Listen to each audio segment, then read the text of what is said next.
বর্তমানে মহিলাদের জরায়ুতে বিভিন্ন ধরনের সমস্যা আসছে।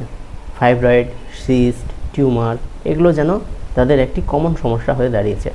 তো আজকের ভিডিওতে আমি আলোচনা করব মহিলাদের জরায়ুতে যদি ফাইব্রয়েডের সমস্যা হয় সেক্ষেত্রে কি কি লক্ষণ আসে এবং এই সমস্যা সমাধানের স্বরূপ কি কি হোমিওপ্যাথিক মেডিসিন ব্যবহার করবেন, যে মেডিসিনগুলি এই ফাইব্রয়েডকে খুব সহজেই বিনা অপারেশনে ভালো করতে পারে। তো ভিডিওটি স্কিপ না করে সম্পূর্ণ দেখুন। আর আপনি আমার চ্যানেল এখনও সাবস্ক্রাইব করে না থাকলে আমার চ্যানেলটিকে অবশ্যই সাবস্ক্রাইব করে নেবেন, কারণ এই ধরনের ইনফরমেটিভ ভিডিও আমি আমার চ্যানেলে দিয়ে থাকি যা আপনার অবশ্যই কাজে লাগবে। তো আসুন তাহলে ভিডিওটি শুরু করা যাক।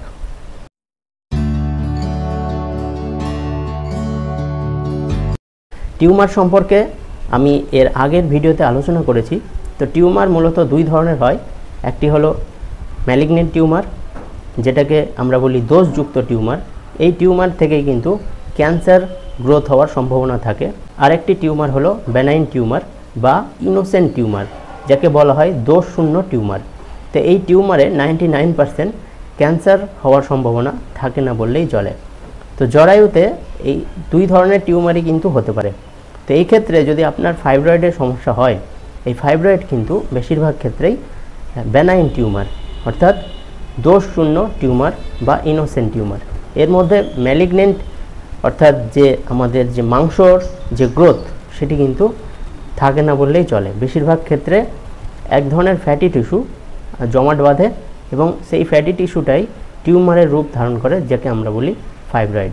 এই জরায়ুর ভেতরেও হতে পারে এবং জরায়ুর যে বাইরের লেয়ার আছে সেক্ষেত্রেও হতে পারে।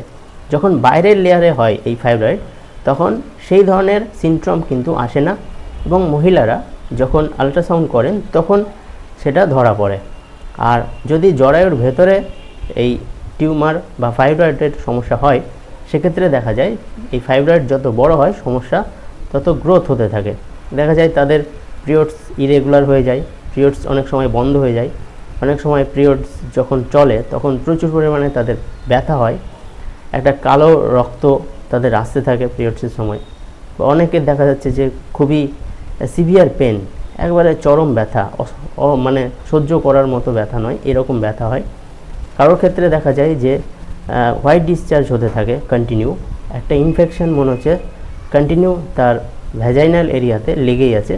তো এই রকম কিছু সিনড্রোম, কিছু লক্ষণ আসে।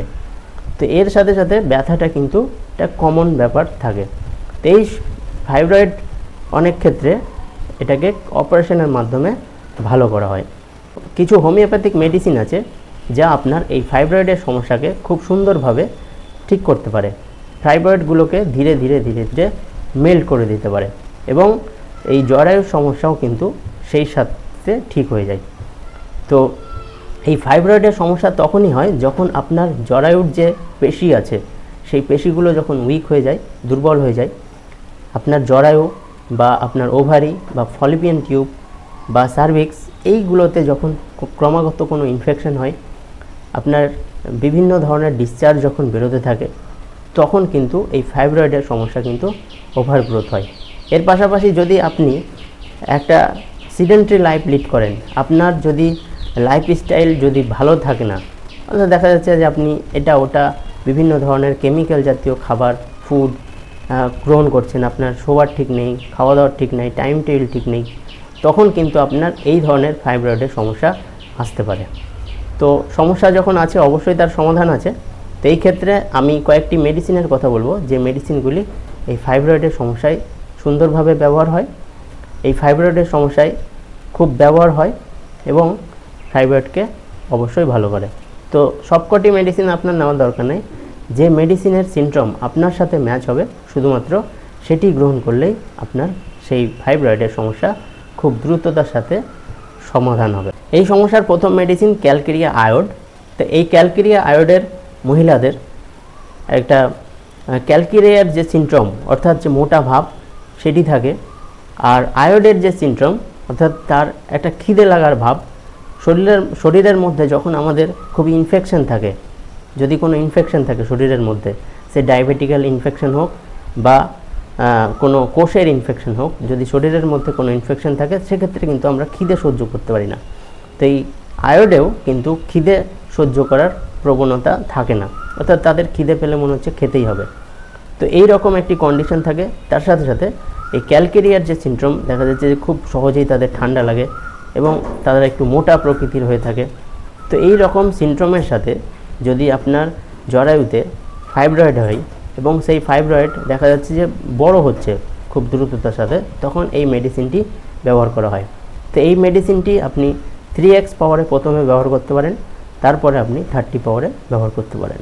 পরের মেডিসিন সিকেলিকর। এই সিকেলিকরের সিনড্রোমে দেখা যাবে যে মহিলাদের যখন ঋতুস্রাব হয় তখন অনেক দিন পর্যন্ত ঋতুস্রাব হয় এবং তাদের এই ঋতুস্রাবের সাথে সাথে সেই ঋতুস্রাব অত্যন্ত দুর্গন্ধযুক্ত এবং তাদের সাদা স্রাবের সমস্যাও থাকে। এই সাদা স্রাবের সমস্যাও কিন্তু দুর্গন্ধযুক্ত। তো এই রকম সমস্যার সাথে যদি আপনার জরায়ুতে ফাইব্রয়েডের সমস্যা হয়, সেক্ষেত্রে এই সিকেলিকর মেডিসিনটিকে ব্যবহার করতে পারেন। পরের যে মেডিসিন সেটি হলো গ্রাফাইটিস। এই গ্রাফাইটিসে দেখা যাবে যে জরায়ুর যে ফাইব্রয়েড হয়েছে সেই ফাইব্রয়েডটা অনেকটা ফুলকপির মতো এবং সেই ফাইব্রয়েডটা মনে হবে যে ফুলকপির মতো হয়ে আছে এবং সেটি অনেক দিন ধরে আছে। তো এই রকম কন্ডিশনে গ্রাফাইটিস মেডিসিনটি ব্যবহার করা হয়। তো গ্রাফাইটিসের পেশেন্টদের দেখা যাবে যে তারা বাইরে থেকে খুব হৃষ্টপুষ্ট কিন্তু ভেতর থেকে দুর্বল, তাদের একটা অ্যানিমিক কন্ডিশন থাকে, অর্থাৎ রক্তাল্পতার সমস্যা থাকে, তাদের শরীরে রক্ত কম থাকে এবং তাদের স্কিনের সমস্যা থাকার পাশাপাশি তাদের একটা হোয়াইট ডিসেস সাদা স্রাবের কন্টিনিউ একটা সমস্যা যেন থেকে যায়। এই সাদা স্রাবের সমস্যায় দেখা যায় যে তাদের যে স্রাব সেটি কিন্তু খুব দুর্গন্ধযুক্ত।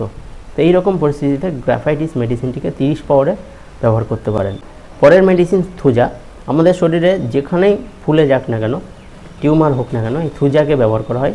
তো থুজার ফাইব্রয়েডও কিন্তু একটু ফুলকপি টাইপের এবং এই থুজার যে পেশেন্টদের মধ্যে দেখা যাবে যে এই যে তার জরায়ুতে ফাইব্রয়েড হয়েছে, এই ফাইব্রয়েড জনিত সমস্যা থেকে তাদের ডিম্বাশয় এরিয়াতে অর্থাৎ ওভারিয়ান এরিয়াতে একটা ব্যথা থাকে এবং ঋতুস্রাবের পূর্বে তাদের প্রচুর ঘাম হয়। তো এই রকম কন্ডিশনে আপনি থুজাকে ব্যবহার করতে পারেন এবং থুজার মহিলারা দেখা যাবে একটু খুঁতখুঁতে এবং খুবই পরিষ্কার পরিচ্ছন্ন। তারা জলের ব্যবহার খুবই করে। কোনো জায়গা এমনি নর্মাল ক্ষেত্রে একবার ধুলেই হবে, কিন্তু সে বারবার সেই জায়গাটা পরিষ্কার রাখবে, অর্থাৎ তারা তাদের ঘর বিভিন্ন ক্ষেত জায়গা খুব পরিষ্কার পরিচ্ছন্ন রাখতে চায়, তারা খুবই খুঁতখুঁতে থাকে। এই ধরনের পেশেন্টদের ক্ষেত্রে আপনি থুজা মেডিসিনটি ব্যবহার করতে পারেন। পরের মেডিসিন নাইট্রিক অ্যাসিড। তো নাইট্রিক অ্যাসিডের ফাইব্রয়েডের ক্ষেত্রে দেখা যাবে যে জরায়ুর এরিয়াতে একটা কাটা ছেঁড়ার মতো ব্যথা থাকবে, মনে হবে সেখানে কোনো স্টিং, মনে হচ্ছে যেন কাঁটা ফুটোচ্ছে। তো এইরকম ব্যথা, তার সাথে সাথে যে তাদের মাঝে মধ্যেই পিরিয়ডস ছাড়াও মনে হবে তাদের জরায়ু দিয়ে রক্তস্রাবের মতো স্রাব যাচ্ছে। তো এই রকম পরিস্থিতি এবং তার সাথে ইরেগুলার মেনস্ট্রুয়েশন, সেক্ষেত্রে আপনি ব্যবহার করতে পারেন নাইট্রিক অ্যাসিড। এই নাইট্রিক অ্যাসিড মেডিসিনটিকে আপনি 30 পাওয়ারে ব্যবহার করতে পারেন দিনে 2 থেকে 3। এই জরায়ুর ফাইব্রয়েডের একটি গোল্ডেন কম্বিনেশনের কথা বলছি। এই গোল্ডেন কম্বিনেশনটি আপনি 3টি মাদার টিনচারের সহযোগিতায় তৈরি করবেন। প্রথমে নেবেন আপনি থ্যালাপসি। এই থ্যালাপসি নেবেন মাদার টিনচার ফর্মে 10 ml, নেবেন অশোকা। এই মেডিসিনটিও আপনি মাদার টিনচার ফর্মে 10 ml নেবেন এবং নেবেন কোলোফাইলাম। তো এই 3টি মেডিসিন একটি হোমিওপ্যাথিক শিশিতে ভালো করে মিশিয়ে নিয়ে আপনার এই ফাইব্রয়েডের সমস্যায় ব্যবহার করবেন 10 ফোঁটা মেডিসিন দিনে 3 বার খাওয়ার আধ ঘন্টা পরে। তো এই মেডিসিনটি আপনার জরায়ুকে স্ট্রং করবে এবং জরায়ুর সমস্যাগুলোকে কমিয়ে আনবে। জরায়ুর সমস্যা কমলে ধীরে ধীরে আপনার ফাইব্রয়েডের সমস্যাও কিন্তু কমবে। তো এই মাদার টিনচারটির পাশাপাশি আপনাকে পটেন্সি গ্রহণ করতে হবে, যে পটেন্সি আপনার সিনড্রোমের সাথে ম্যাচ হবে, তাহলেই আপনার ফাইব্রয়েড খুব দ্রুততার সাথে ম্যাজিকের মতো কমবে। আশা করি আজকের এই ইনফরমেশনটি আপনার ভালো লেগে থাকবে। যদি ভালো লেগে থাকে একটি লাইক করবেন, অন্যদের মধ্যে শেয়ার করবেন এবং আপনি যদি আমার চ্যানেল এখনও সাবস্ক্রাইব করে না থাকেন তা আমার চ্যানেলটি অবশ্যই সাবস্ক্রাইব করবেন, কারণ এই ধরনের ইনফরমেটিভ ভিডিও আমি আমার চ্যানেলে দিয়ে থাকি যা আপনার অবশ্যই কাজে লাগবে। ভালো থাকবেন, সুস্থ থাকবেন, ধন্যবাদ।